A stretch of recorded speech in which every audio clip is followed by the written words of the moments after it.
Hello प्यारे साथियों, नमस्कार। आज हम लोग आपके बीच लेकर आए हैं एक ऐसी क्लास जिस क्लास का सबको ज़रूरी है। यदि आप क्लास 10th में हैं तो क्लास 10th के लिए बहुत ही ज़रूरी है, क्योंकि इस क्लास में आपको वो सभी चीज़ मिलने वाली है जिसके बिना आप एक पल भी आगे नहीं बढ़ पाएंगे मैथ में। यदि आप मैथ का ऑल फार्मूला यदि आप देखना चाहते हैं तो इस वीडियो में आपको पूरा फार्मूला मिलेगा। जितना भी फार्मूला क्लास 10th में है सभी फार्मूला को मैं यहाँ पे अभी कराने वाला हूँ। इसीलिए आप हमारे साथ इस रामबाण चीज़ को यदि आप नहीं देख पाएंगे तो फिर आप पीछे रह जाएंगे। इसीलिए आप यहाँ तक यदि पहुँचे हैं तो आप इस वीडियो को पूरा अच्छी तरह से देखें, तभी जाकर के आपका एक बेस्ट स्कोर होने वाला है। मैं तो कहूँगा कि आपका यदि इस तरह से ये वीडियो देख लिए तो 35 नंबर मैं आपको फिक्स कर दूंगा कि 35 नंबर आपको सिर्फ इस वीडियो से आपको मिलने वाला है। सिर्फ एक बार अच्छी तरह से देख लेंगे तो ठीक है। तो चलते हैं सबसे पहले वास्तविक संख्या यानी पहला चैप्टर जो है तो आपका उसके ऊपर यूक्लिड विभाजन में है। हमेशा याद रखना है भाज्य बराबर क्या होता है, भाजक गुना भागफल जोड़ शेष, यानी पी एक्स बराबर क्यू ए प्लस बी, यानी कि यहाँ पे बी भी रख सकता है, यहाँ आर भी रख सकता है। पी बराबर क्यू ए प्लस आर, यानी कि आर क्या है, ये शेषफल हो जाता है। ठीक है। नेक्स्ट अगला आप ये हम देखते हैं एच सी एफ के लिए। तो एच सी एफ हम कैसे निकालेंगे? एच सी एफ निकालने के लिए आपको बहुत सारी चीज़ों का ऑब्जेक्टिव में पूछता है। तो ऑब्जेक्टिव में सबसे पहले ये भी दे सकता है कि कोई दो लगातार संख्या का एच सी एफ क्या होता है, तो कहेंगे हमेशा एक होता है। दो लगातार संख्याओं का, जैसे 2 और 3 है, 2 और 3 का एच सी एफ कितना होगा, तो एक होगा। 10 और 11 है तो कितना होगा, एक होगा। 100 है और 101 है तो कितना होगा, एक होगा। यानी इस तरह से दो लगातार संख्या का एच सी एफ कितना होता है, एक होता है। अगला दो लगातार सम संख्या का एच सी एफ कितना होता है, तो वो 2 होता है। बहुत इंपॉर्टेंट है, पूछेगा, आप अच्छी तरह से समझ लीजिए। ठीक है, 2 होता है। अगला दो अभाज्य संख्या का एच सी एफ क्या होता है, दो अभाज्य संख्या का एच सी एफ जो है वह भी एक होता है। दो अभाज्य संख्या का और दो लगातार संख्या का जो एच सी एफ होता है वो एक होता है, और दो सम संख्या का 2 होता है। इतना याद कर लिए। अगला पॉइंट बहुत ही वीवीआई है, जो कि प्रत्येक बार पूछता है कि सबसे छोटी भाज्य संख्या का भाज्य संख्या कौन होती है, तो 4 होती है। और सबसे छोटी अभाज्य संख्या कौन होती है, तो ये 2 होती है। ठीक है, सबसे छोटी भाज्य संख्या 4 होती है, सबसे छोटी अभाज्य संख्या वो 2 होती है। ठीक है। अगला फिर जो है ये धनात्मक ऋणात्मक वाली से पूछती है कौन विषम है कौन सम है। यानी कि जब भी होगा कोई, यदि विषम पूछेगा तो +1 +3 +5 +6 इस तरह से रहेगा, या माइनस से प्लस में रहेगा, लेकिन विषम संख्या लास्ट में रहेगा। यहाँ कुछ भी उसे मतलब नहीं है, हम आपको लास्ट में देखना है कि क्या होगा। यहाँ पर विषम है तो विषम संख्या होनी चाहिए, और सम है तो सम संख्या होनी चाहिए, क्योंकि यहाँ पर नीचे सम भी दिया हुआ है। क्योंकि धनात्मक सम संख्या क्या होता है, +2 +4 +5 +6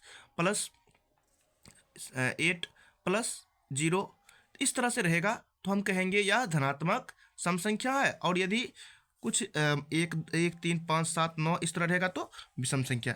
ठीक है। अब अगली चीज फार्मूला बेस्ड क्वेश्चन पूछता है कि पहली संख्या दे देती है, दूसरी संख्या देती है, मोसो देती है, लोसो नहीं देती है, यानी 3 कोई दे देगी, एक नहीं देगी। तो उसमें क्या करेंगे, हम लोग आराम से निकाल लेंगे। तो हम लिखेंगे एलसीएम बराबर क्या होता है, पहली संख्या गुना दूसरी संख्या बटा एच सी एफ। यदि हमें एच सी एफ पूछ देगा तो कहेंगे ए गुना यानी पहली संख्या गुना दूसरी संख्या बटा एलसीएम। ऐसे भी देता है कि दो संख्या का गुणनफल, तो ये गुणनफल के रूप में दिया ही रहेगा, आपको गुणा करने की जरूरत नहीं पड़ेगा। मान लो दो संख्या का गुणनफल दे दिया 112 और एलसीएम दे दिया 16, तो उसका एचसीएफ निकाल लेंगे हम भाग देकर के दोनों को। ठीक है। और पहली संख्या दूसरी संख्या तो अलग अलग संख्या देगा, ए का मान कुछ अलग देगा, बी का मान अलग देगा, तो एचसीएफ पूछेगा तो एलसीएम हम निकाल लेंगे। ठीक है। और दूसरी संख्या बराबर एलसीएम गुना एचसीएफ बटा पहली संख्या। ये हो गई आपकी। और आपके बीच लेकर आए इसके लिए, तो आप देखिए परिमेय संख्या पहचानने का नियम क्या है। तो परिमेय संख्या पहचानने का नियम हमेशा याद रखना, रूट में यदि होता है तो उसका वर्गमूल निकलेगा। यदि वर्गमूल नहीं निकल रहा है तो आप ध्यान रखेंगे कि वह भिन्न के रूप में होगा, तो इस तरह से भी होगा, यानी ऊपर वाला होगा उसका कहीं न कहीं कुछ ये जब हम लघुत्तम लेंगे तो रूट से कुछ संख्या बाहर आएगा, और नीचे से कट भी सकता है। नीचे से यदि कट रहा है यानी इस फॉर्म में है तो आप कहेंगे यदि कट गया तब तो वह परिमेय है, यदि नहीं कटा तो वह अपरिमेय है। दूसरा, ऊपर में यदि रेकरिंग दिया हुआ रहेगा, ठीक है, ये लाइन दिया रहेगा, तो आप कहेंगे वह परिमेय संख्या है। तीसरा, यदि वह संख्या दशमलव के बाद यानी कि रुक गया है तो वह संख्या परिमेय है, और बटा के रूप में है तो वह परिमेय, जैसे 4 5 भी क्या है, एक परिमेय संख्या है। ठीक है, क्योंकि नहीं कुछ है तो बटा में एक है। ठीक है। अगला अपरिमेय पहचानने का नियम क्या है कि रूट में होगा लेकिन उसका वर्गमूल नहीं निकलेगा। रूट में होगा लेकिन उसका वर्गमूल, जैसे 2 है, इसका वर्गमूल क्या होगा, यानी कि ये जो वर्गमूल भी निकलेगा तो उसका दशमलव में निकलेगा, और दशमलव में आपका वर्गमूल जो है वह आगे बढ़ते जाएगा, लेकिन वह रुकने वाला नहीं होगा। ठीक है। √3 √5, 2√2, ये सभी क्या है, अपरिमेय संख्या है। अगला, इसका मान देखो लगातार बढ़ रहा है, आगे क्या होगा पता नहीं। तो इस तरह से लगातार मान बढ़ रहा है तो हम कहेंगे यह एक अपरिमेय संख्या होगा। ठीक है, और इसमें भी देख लीजिए कि 42 है, यहाँ पर 4 2 2 हो गया, 4 2 2 2 3 2 हो गया, यानी 4 2 हो गया। इस तरह से बढ़ रहा है तो ये भी कहेंगे अपरिमेय संख्या है। ठीक है, और अगला पाई तो जानते ही हैं कि पाई एक अपरिमेय संख्या है। ठीक है, पाई एक अपरिमेय संख्या है, सबको पता ही है। और शांत के लिए हमेशा रखना है, एक ही ट्रिक ब्रह्मास्त्र है कि यदि हर में 2 या 5 होगा तो शांत होगा, अन्यथा अशांत होगा। हर में 2 या 5 है तो शांत होगा, वरना अशांत होगा। और परिमेय संख्या को चुने, परिमेय संख्या को चुनने के लिए आप हमेशा याद रखेंगे कि इसमें एक क्वेश्चन के रूप में दिए हुए हैं, तो ये क्या है, √8, यानी इसका 2√2 होता है, तो ये 2√2 हो जाता है, ये अपरिमेय संख्या है। √16, हाँ ये अपरिमेय हो जाता है। और ये क्या होता है, ये परिमेय, इसका वर्गमूल निकल जाता है, ये अपरिमेय होता है। ये क्या होता है, परिमेय होता है, और ये परिमेय होता है। अभाज्य संख्या को चुने, तो अब इसमें कौन अभाज्य संख्या है, तो 12 जो है सबसे भाग लग जाता है, तो कहेंगे ये अभाज्य संख्या नहीं है, ये अभाज्य संख्या है, क्योंकि इसमें 1 और 11 से भाग लगता है। 14 में 2 से लगता है, 7 से भी लगता है, 14 से, इसलिए अभाज्य संख्या नहीं है। 17 अभाज्य संख्या है, क्योंकि 1 और 17 से सिर्फ लगता है। इस तरह से और चुनिए इसमें कौन कौन होगा, तो हाँ 19 होगा। उसके बाद 19 के बाद 21 भी नहीं होगा, क्योंकि 3 का 7 का दोनों में आता है, 5 का में आता है, ये 9 का भी आता है ये, और ये सिर्फ 1 का और 29 में लगता है, और उसके बाद नहीं लगता है। ठीक है, तो चलिए अब चलते हैं दूसरा चैप्टर बहुपद की तरफ। तो बहुपद में आपको ये अच्छी तरह से याद रखना है, अल्फा प्लस बीटा यानी शून्यक का योग बराबर क्या होता है, फॉर्मूला -b/a होता है। और अल्फा इंटू बीटा बराबर क्या होता है कि कहेंगे c/a होता है। ठीक है, तो 1/अल्फा प्लस 1/बीटा डायरेक्ट देता है क्वेश्चन, तो इसका मान कितना होगा, तो कहेंगे -b/a। ऐसे भी दिया रहता है अल्फा प्लस बीटा बटा अल्फा इंटू बीटा, फिर भी हम कहेंगे मान यही होगा। ठीक है, अगला क्वेश्चन, अभी द्विघात बहुपद बराबर फॉर्मूला क्या होता है, तो कहेंगे x² - alpha plus beta x into plus alpha into beta. यहाँ देखो, यहाँ पर प्लस है, यहाँ माइनस, यहाँ प्लस। ज़्यादा कुछ दिमाग लगाने की जरूरत नहीं है, आसानी से याद हो जाएगा, बस आप पूरा वीडियो को अच्छी तरह से देखते चलिए। अब दूसरा चैप्टर में इतना ही था। तीसरा चैप्टर की बात करें तो 2 चर वाले रैखिक समीकरण का ये जो चैप्टर है, इस चैप्टर का 4 विधि आपको पढ़ना होता है। पहला विलोपन, प्रतिस्थापन, वर्गगुणन और ग्राफीय। तो वर्गगुणन विधि में कुछ फार्मूला बेस्ड क्वेश्चन देता है। तो जैसे x का मान निकालने के लिए क्या फार्मूला होगा, b1c2 - b2c1 बटा a1b2 - a2b1, y बराबर c1a2 - c2a1 बटा a1b2 - a2b1। अच्छी तरह फार्मूला खड़े देख लीजिए, क्योंकि आपकी बस रिवाइजिंग हो रही है, और आप अच्छी तरह से देख लेंगे तो आपका एग्जाम बहुत ही बेस्ट जाने वाला है, क्योंकि अभी नज़दीक आपका एग्जाम है और बहुत ही बेस्ट करना है। तो आप इस सभी चीज़ों को एक बार अपने मन से लिख लीजिए और बढ़िया से उतार लीजिए। ठीक है, और यदि आप क्लास 10th में गए ही हैं और अभी तैयारी शुरू किए हैं, तो आपके लिए तो ब्रह्मास्त्र है ये, 100% आपको याद रहना चाहिए। अभी याद कर लेंगे तो आपके लिए बहुत बढ़िया होगा। ठीक है, और a1 और a2 यानी तीनों यदि बराबर है तो कहेंगे संपाती में है, यदि तीनों बराबर नहीं है तो कहेंगे प्रतिच्छेदी है। संपाती रेखा अनेक हल होता है और संगत होता है, प्रतिच्छेदी का कोई हल नहीं होता है और इसका संगत होता है। अगला, यदि ये एक बराबर है एक बराबर नहीं है तो कहेंगे ये समांतर रेखा होगा, कोई हल नहीं होगा, ये असंगत है। क्या है, ये असंगत। ठीक है, नेक्स्ट अगला यदि हम देखें द्विघात बहुपद में। द्विघात बहुपद में क्या है कि मूल वास्तविक तब होता है जब d का मान 0 या उससे अधिक होता है। मूल जो है इसमें d निकालने में हमेशा आप फार्मूला देखेंगे b² - 4ac, इसमें निकालेंगे तो d का मान जो निकलता है, d का मान यदि 0 आ गया तो क्या कहेंगे, मूल वास्तविक और समान है। और d का मान यदि मान लीजिए 2 आ गया तब क्या कहेंगे, तो कहेंगे मूल वास्तविक और असमान है। ठीक है, जब असमान है तब जाकर के हम क्या करते हैं, हम x का मान निकालते हैं। मूल वास्तविक है तो x मान निकलता है, और मूल काल्पनिक है तो वहीं पर लिख देते हैं मूल काल्पनिक है, बस उतना ही पर छोड़ देते हैं। ठीक है, इसमें बहुत सारा सवाल पूछता है विवेचक निकालने के लिए, तो यही फार्मूला आपको काम देगा विवेचक निकालने के लिए, और मूल निकालने के लिए ये दोनों फार्मूला काम देगा। ठीक है, तो इस तरह से आप इसको याद रखेंगे। अगला, समांतर श्रेणी में जो है ए क्या होता है, तो प्रथम पद ए होता है। ऑब्जेक्टिव क्वेश्चन आपको पूछेगा कि जैसे 2 5 8 इस तरह से दे देगा संख्या, ए क्या होगा इसमें, तो कहेंगे 2 होगा ये, है ना। a2 क्या होगा, तो a2 5 होगा, a1 ये होता है, a2 ये हो गया। d का मान कितना होगा, तो d का मान कहेंगे 5 - 2 बराबर, यानी कि दूसरा अंश पहला घटा देंगे, 5 में 2 गया हो जाएगा 3, ये हमारा d हो गया। उसके बाद कुल संख्या n, मान लीजिए 10 को संख्या दे दिया तो कुल संख्या कितना है, 10 है तो 10 हो गया n। और an का मान कितना हो जाएगा, an का मान कहेंगे अंतिम पद यानी जो अंतिम में रहेगा संख्या वो संख्या an कहलाएगा। और Sn क्या होता है, तो कुल पदों का योग जो है वह, यानी सबको जोड़ लेंगे तो कहेंगे वह Sn कहलाता है। तो फार्मूला कुछ है, उस फार्मूला को देखना जरूरी है। d बराबर क्या होता है, a2 - a1 होता है, एस एन बराबर A plus N minus one into D होता है। एस एन बराबर ए एन बराबर A plus N minus one into D. S N बराबर एक एन बटे दो into two A plus N minus one into D होता है। और फिर दूसरा फॉर्मूला एस एन के लिए है, यदि मान लीजिए इतना कुछ ना देकर के डायरेक्ट ए और एन दिया हुआ है तो कहेंगे एन बटे दो into A plus A N. ठीक है, तो इतना आप लगा देंगे तो आपका सभी फॉर्मूला यूजफुल फॉर्मूला है। बस इतना ही से आपका एपी का पूरा सवाल बन जाता है और एपी में कुछ ज़्यादा दिमाग लगाने की जरूरत नहीं होती है। ठीक है, बस इतना कुछ कर लीजिए, आपका बहुत ही अच्छा जाएगा स्कोर। अगला समांतर श्रेणी में, यह बहुत ही जरूरी चीज़ है, आप इसको एक बार जरूर देखें। ठीक है, तो हम जानते हैं कि कोई भी रेखा है उसका यदि इस जीरो के इस साइड देखेंगे तो ये धनात्मक होता है और इस साइड ऋणात्मक होता है। ठीक है, और ये चतुर्थांश हम खींच दिए हैं। चतुर्थांश में हम देखेंगे ये जो पहले यहाँ पर जीरो जीरो है, इसी को मूल बिंदु कहा जाता है। ठीक है, मूल बिंदु क्या होता है, जीरो जीरो को मूल बिंदु से दर्शाया जाता है। 1 2 3 4 ये प्लस में जाता है, इधर माइनस में जाता है, ऊपर में भी फिर प्लस जाता है, नीचे माइनस जाता है। तो ये देखो प्रथम चतुर्थांश में क्या होता है, इधर भी प्लस है इधर भी प्लस है, तो ये प्लस प्लस हो गया। इधर देखो माइनस है इधर प्लस है, तो ये माइनस प्लस हो गया। इधर देखो इधर माइनस और इधर माइनस, तो ये माइनस माइनस हो गया। इधर प्लस और इधर माइनस, ये प्लस और माइनस हो गया।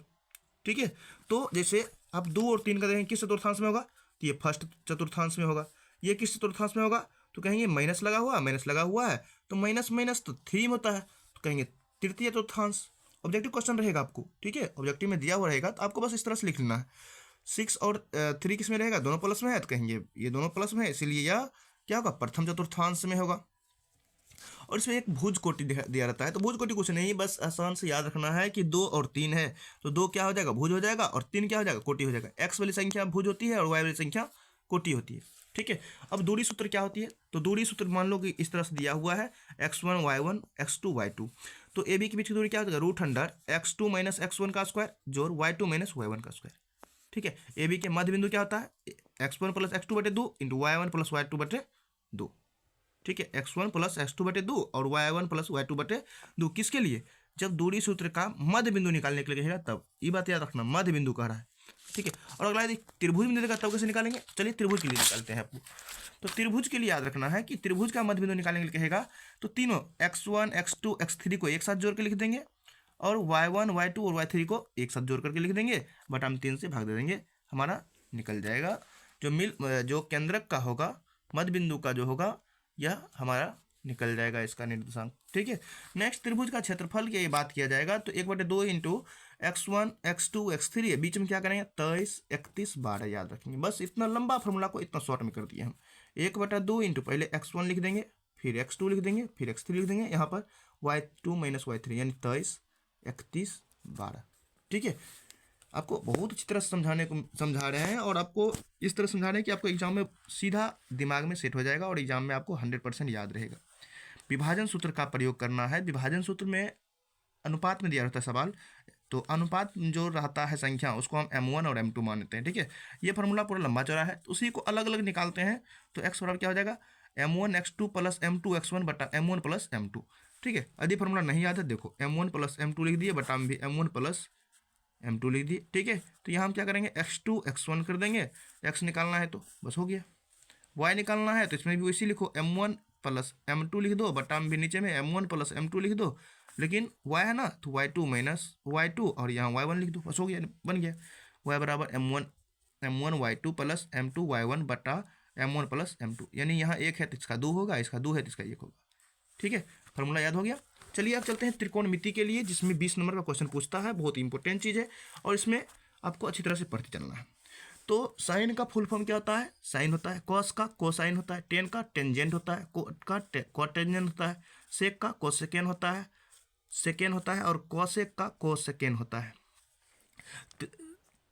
ये जो है त्रिकोणमिति जो हम पढ़ रहे हैं, त्रिकोणमिति हमेशा समकोण त्रिभुज के लिए मान्य होता है। हमेशा समकोण त्रिभुज ही बनाना है इसमें। ठीक है, और कोई त्रिभुज का उपयोग नहीं करना है। तो आपको मान देखना है। अब साइन थीटा बराबर क्या होता है, लंब बटे कर्ण होता है। कॉस थीटा बराबर आधार बटे कर्ण होता है। टेन थीटा बराबर लंब बटे आधार होता है। कॉट थीटा बराबर आधार बटे लंब होता है। सेक थीटा बराबर कर्ण बटे आधार होता है और कोसेक थीटा बराबर कर्ण बटे लंब होता है। तो हमेशा इसका फॉर्मूला एक होता है, तो आप याद रखेंगे लाल बटे कक्का, लाल बटे कक्का, लाल बटे कक्का, लो क, लो और क, आकर क, आ और क, लो, यहाँ देखो लो और आकर, तो लॉ और आकर, ऐसी का उल्टा ही सब हो जाता है। इसलिए तो ये भी फार्मूला दिया हुआ है, साइन थीटा बराबर 1 बटा कोसेक थीटा, कॉस थीटा बराबर 1 बटे सेक थीटा, टेन थीटा बराबर 1 बटे कॉट थीटा, कॉट थीटा बराबर 1 बटे टेन थीटा, सेक थीटा बराबर 1 बटे कोसेक थीटा, और कोसेक थीटा बराबर 1 बटे साइन थीटा। ठीक है, टेन थीटा बराबर क्या होता है, साइन थीटा बटे कॉस थीटा, कॉट थीटा बराबर कॉस थीटा बटे साइन थीटा। ठीक है, और इसके बाद अगला फार्मूला जो है बहुत ही उपयोगी फार्मूला है, इस चीज़ को तो आप हमेशा याद ही रखें। मैं आपको बनाने का तरीका थोड़ा सा बना देता हूँ। यहाँ पर आप 0 लिखेंगे, 1 लिखेंगे, 2 लिखेंगे, 3 लिखेंगे और 4 लिखेंगे। ठीक है, इतना लिख दिए। बटा में हम क्या कर रहे हैं, बटा में यहाँ पर हम सबसे 4 से भाग देते हैं, सब में 4 से हम भाग देते हैं। जो कटने वाला है उसको काट लीजिए, उसके बाद रूट चढ़ा दीजिए, सब रूट चढ़ा दिए। चढ़ाने के बाद अब क्या करना है, इसका मान देखिए कितना आ रहा है, 0/4 था यानी 0 आ गया। इसका वर्गमूल 1 है, इसका वर्गमूल 2 लिख दिया। इसका 1 था, ये रूट में रह जाएगा, 2 हो गया। इसका रूट 3 है, इसका 4 हो गया, तो 2 हो गया वर्गमूल, और 1 का वर्गमूल 1 हो गया। फिर इसी से उल्टा दीजिए, कॉस में यहाँ आ जाएगा, ये यहाँ, ये यहाँ, ये तो सीधा लिखिए जाएगा यहाँ। ठीक है, अब देखो 0/1 नीचे वाला जो है 0/1 यानी 0, 1/2 और √3/2 यानी कि नीचे वाला कट जाएगा तो 1/√3, 1 और 1 √3/1 यानी √3, 1/0 यानी इन्फिनेटिव। ठीक है, यानी ऊपर वाला सब लिख देना है, ऊपर वाला, इसका ऊपर वाला ऊपर है, इसका नीचे वाला नीचे, उसी का इसका उल्टा हो गया। और कॉस का उल्टा फिर सेक, और फिर कोसेक उल्टा साइन हो जाएगा। ठीक है, आपको ये उम्मीद है कि पता ही होगा, और यदि नहीं पता होगा तो अच्छी तरह से इसे आप बना लें, आसानी से बन जाएगा। अगला, साइन 90 माइनस थीटा क्या होता है, तो कहेंगे कॉस थीटा होता है। कॉस 90 माइनस थीटा क्या होता है, साइन थीटा होता है। टेन 90 माइनस थीटा क्या होता है, कॉट थीटा होता है। Cot 90 minus theta, tan theta. ठीक है, sec 90 minus theta, cosec theta, और cosec 90 minus theta, sec theta होता है। और उससे भी बड़ी इंपॉर्टेंट जो है ये 10 फार्मूला भी बचा हुआ है, इस फार्मूला को बढ़िया से देखें। Sine square theta plus cos square theta बराबर 1 होता है, तो साइन स्क्वायर थीटा पर क्या होगा, इधर प्लस में इधर माइनस में जाएगा, और कॉस स्क्वायर थीटा तो इधर प्लस में है, इधर माइनस में जाएगा, यानी कि एक दूसरे का उल्टा इसको कर देना है, 1 माइनस कॉस थीटा, और कॉस स्क्वायर थीटा बराबर 1 माइनस साइन थीटा। इसी में स्क्वायर हटा दिए हैं तो इस तरह लिख दिए √1 minus cos square theta, cos theta बराबर 1 माइनस साइन स्क्वायर थीटा। ठीक है, नेक्स्ट यदि सेक स्क्वायर थीटा की तरफ चलते हैं तो sec square theta minus tan square theta बराबर 1 होता है, उसी को सेम उसी तरह से कर देते हैं। सेक स्क्वायर थीटा बराबर इधर प्लस में माइनस में है, इधर प्लस में आ गया, 1 plus tan square theta. Sec theta बराबर √1 प्लस टेन स्क्वायर थीटा। अब टेन स्क्वायर थीटा बराबर यदि हम यहाँ से फार्मूला निकालें, तो यदि हम इसको इधर कर दें, इसको इधर कर दें, तो टेन स्क्वायर थीटा बराबर क्या, sec square theta minus 1, formula बन गया। टेन थीटा बराबर √100 सेक स्क्वायर थीटा माइनस 1 हो जाता है। ठीक है, अब cosec square theta minus cot square theta बराबर क्या होता है, 1 होता है, तो कोसेक स्क्वायर थीटा इधर रहेगा तो क्या हो जाएगा, 1 प्लस कॉट स्क्वायर थीटा, और कोसेक स्क्वायर थीटा बराबर √1 प्लस कॉट स्क्वायर थीटा, और कॉट स्क्वायर थीटा बराबर cosec square theta minus 1, cot theta बराबर √100 कोसेक स्क्वायर थीटा माइनस 1 हो जाएगा। ठीक है, अब नंबर चैप्टर से आपको कोई सवाल नहीं पूछेगा, बस थीटा का मान दे देगा और लंब आधार में से कोई एक दिया रहेगा। मान लो ये बी दे दिया, हमको एच पूछ दिया, यानी कि ये देखना है कि किसमें बी और एच आता है। ठीक है, ये देखना बी और एच किस में आता है, तो हम बी और एच जो है या तो आधार बटा बी और एच, मान लो यहाँ एच मानते हैं, तो ये एच क्या है, लंब है, ये कर्ण नहीं है, ये लंब है, यानी ये लंब है, यानी इसको हम मान लो एल ही मानते हैं, तो एल ही मान के चलते हैं। तो बी और एल या एल और बी जो भी फार्मूला लगाना है, यानी लंब बटे आधार किस में होता है, तो कहेंगे टेन थीटा में होता है लंब बटा आधार। ठीक है, यदि एच दे दिया और बी दे दिया तो किसमें आधार और कर्ण होता है, तो कहेंगे कॉस थीटा में होता है आधार और कर्ण, क्योंकि अभी जस्ट जो पढ़े थे ये फार्मूला, इस फार्मूला का उपयोग आपको करना है उसमें। ठीक है, चलिए नेक्स्ट अगला चलते हैं, चैप्टर नंबर क्षेत्रमिति अब आ गई है, त्रिकोणमिति। ये जो आपका ज्यामिति है, ज्यामिति को छोड़ के चल रहे हैं क्योंकि ये सब इंपॉर्टेंट चीज़ है, उसका तो लास्ट में सारांश दिया हुआ है, सारांश आप देखेंगे आराम से बन जाएगा। ठीक है, तो उसमें उतना दिमाग नहीं लगाना है, बस इसमें आसान से देखते चलिए। वृत्त का क्षेत्रफल क्या होता है, पाई स्क्वायर होता है, पाई बराबर क्या होता है 22/7, और आर का मान त्रिज्या होता है। वृत्त का व्यास बराबर क्या होता है, दुगुना त्रिज्या होता है। वृत्त का परिधि बराबर क्या होता है, 2 पाई होता है। वलय का क्षेत्रफल क्या होता है, pi into r square minus छोटी आर स्क्वायर। वलय का परिधि क्या होता है, परिधि बराबर होता है 2 पाई इंटू आर। ठीक है, वलय पूछ रहा है इसलिए इसे लिख रहे हैं। अगला त्रिज्यीय खंड का क्षेत्रफल क्या होता है, थीटा बटे 360 गुना पाई आर स्क्वायर। और त्रिज्यीय खंड का परिधि क्या होता है, तो कहेंगे थीटा बटे 360 गुना 2 पाई आर, और यहाँ से हम काट दें तो 180 भी तो हो सकता है ना, तो थीटा बटे 180 गुना पाई आर हो जाएगा। नेक्स्ट अगला यदि चतुर्थांश लिखा हुआ है तो कुछ थीटा लेने की जरूरत ही, थीटा नहीं दिया रहेगा। तो चतुर्थांश का क्षेत्रफल क्या हो जाएगा, 1/4 गुना पाई आर स्क्वायर, और परिधि कहेगा तो 1/4 गुना 2 पाई आर। चतुर्थांश मतलब 4 हिस्सा, 4 हिस्सा में एगो थीटा का मान 90 दिया हुआ है, तो 90/360 कितना हो जाएगा, 1/4 ना होगा। इसीलिए चतुर्थांश में थीटा नहीं देता है, चतुर्थांश डायरेक्ट लिख देता है कि थीटा का मान 90 है, तो 90 से काट दिए, डायरेक्ट फार्मूला पर इस तरह बैठा देंगे। नेक्स्ट वर्ग का क्षेत्रफल देखेंगे। वर्ग का क्षेत्रफल भुजा स्क्वायर होता है। त्रिभुज का क्षेत्रफल क्या होता है, 1/2 गुना आधार गुना शीर्ष लंब, और वर्ग का परिमाप क्या होता है, 4 गुना भुजा स्क्वायर। आप अच्छी तरह से देखते जाएंगे वीडियो को, ठीक है। वीडियो थोड़ी सी लंबी होगी, कोई दिक्कत नहीं, आप अच्छी से देखते जाएंगे, आपके लिए बहुत ही बेहतरीन रहेगी। समबाहु त्रिभुज का क्षेत्रफल क्या होगा, √3/4 गुना भुजा स्क्वायर होगा। घड़ी की मिनट की जो सुई है, 1 मिनट में 6 डिग्री का कोण बनाता है, बहुत ही इंपॉर्टेंट है, इसको आप ध्यान रखेंगे। घड़ी की मिनट की सुई 1 मिनट में कितना डिग्री कोण बनाता है, तो कहेंगे 6 मिनट का कोण बनाता है, 6 डिग्री का कोण बनाता है। आयत का क्षेत्रफल सबको पता है, लंबाई गुना चौड़ाई, और आयत का परिमाप बराबर 2 × L+B, यानी कि 2 × लंबाई प्लस चौड़ाई हो जाता है। अब घन और घनाभ, यानी जितने भी 3D चैप्टर का है, ये 3D चैप्टर को मैं आपको दिखता हूँ। घन, घनाभ, गोला और अर्धगोला, शंकु, बेलन और छिन्नक, इन सभी चीज़ों को देखता हूँ। जैसे देखिए घन है, जैसे हम लोग जो लूडो खेलते हैं, तो लूडो में होता है ना छक्का कोटी, तो हमारा जो लूडो का छक्का जो है वह क्या है, तो यही तो घन का आकार का ही है। तो घन का सबसे पहले पृष्ठ क्षेत्रफल क्या होता है, 6a स्क्वायर, और वक्र पृष्ठ क्षेत्रफल तो 4a स्क्वायर। घन का आयतन क्या होगा, AQ। अच्छा, घन का वक्र पृष्ठ कब लगता है, जब एक पार्ट कहीं न कहीं खुला हुआ हो, तब जाकर के घन का वक्र पृष्ठीय क्षेत्रफल लगाना है। कहीं भी जब एक पार्ट खुला हुआ है तो उसका वक्र पृष्ठ में लगता है। घनाभ का कुल पृष्ठफल क्या होता है, 2 × LB + BH + HL होता है। और घना 4 दीवारी का क्षेत्रफल तो 2 × L + B × H हो गया। और घनाभ का आयतन क्या होता है, L × B × H, यानी LBH। हमेशा याद है आपको, और अच्छी तरह से याद करने के लिए बस लगातार रहिए, और कुछ दिन और रिवाइजिंग कर लीजिए, बहुत अच्छा रहेगा।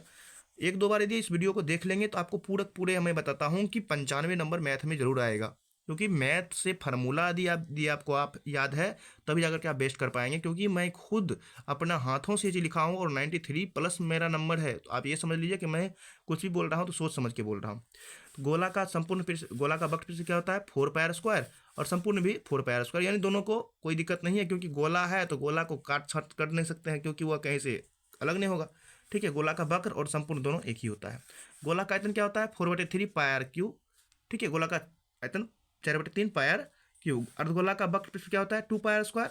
अर्धगोला का संपूर्ण पृष्ठफल 3πr स्क्वायर, ठीक है।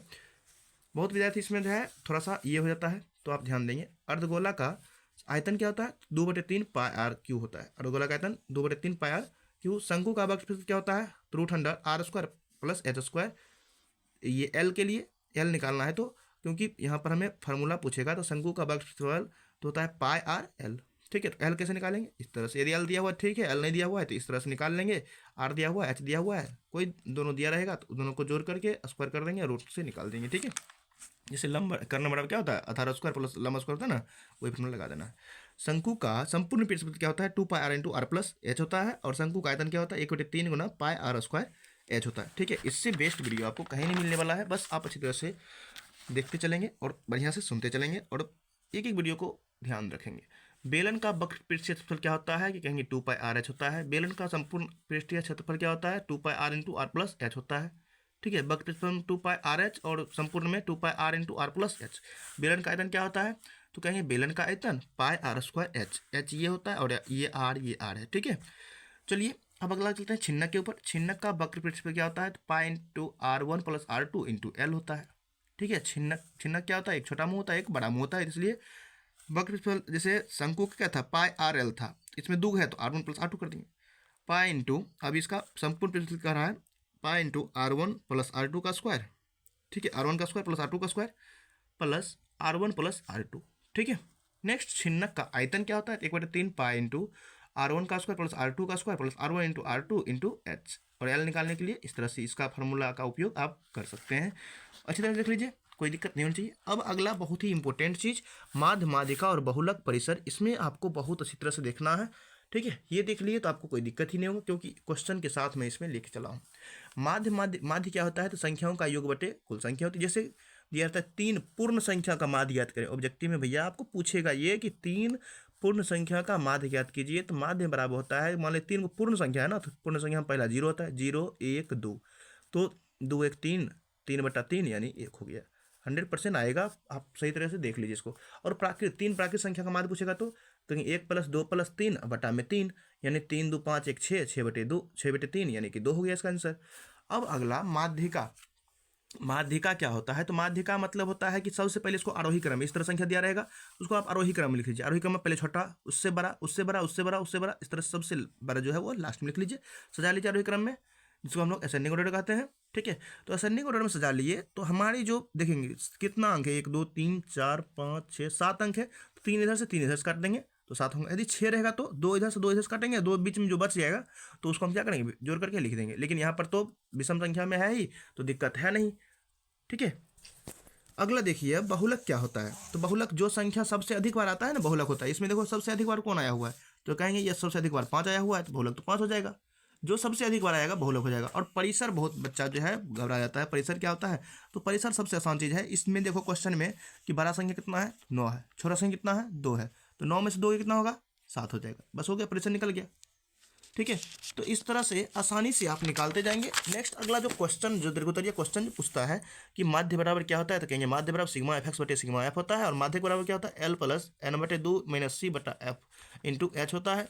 और बहुलक बराबर क्या होता है, L plus F not minus F not minus F1 बटा 2F0 minus F1 minus F2 into H. आप इस तरह से अच्छी तरह से देख लेंगे। ठीक है, ये आपका फार्मूला बेस्ड क्वेश्चन है और इस क्वेश्चन को अच्छी तरह देख लेंगे। ये जब भी रहेगा 5 नंबर क्वेश्चन में रहेगा, ये दोनों 5 नंबर में आपको मिलने वाला है। बस एक बार अच्छी तरह से जाकर के बुक को 1-2 क्वेश्चन का रिवाइजिंग कर लीजिए और ये फार्मूला ध्यान में रखिए। ठीक है, उम्मीद है कि आपको ये वीडियो बहुत अच्छा लगा होगा। ठीक है दोस्तों, यदि ये अच्छा लगा तो प्लीज़ हमारे चैनल को लाइक करें, सब्सक्राइब करें। फिर से मिलते हैं अगले बहुत ही इंपॉर्टेंट वीडियो में, और लगातार आपके लिए क्लास आती रहेगी इस चैनल पे, जो कि आपको बहुत ही बेहतरीन तरीक़ा से क्वेश्चन आंसर कराया जाता है। तो फिर मिलते हैं अगले वीडियो में। थैंक यू, धन्यवाद, जय हिंद, जय भारत।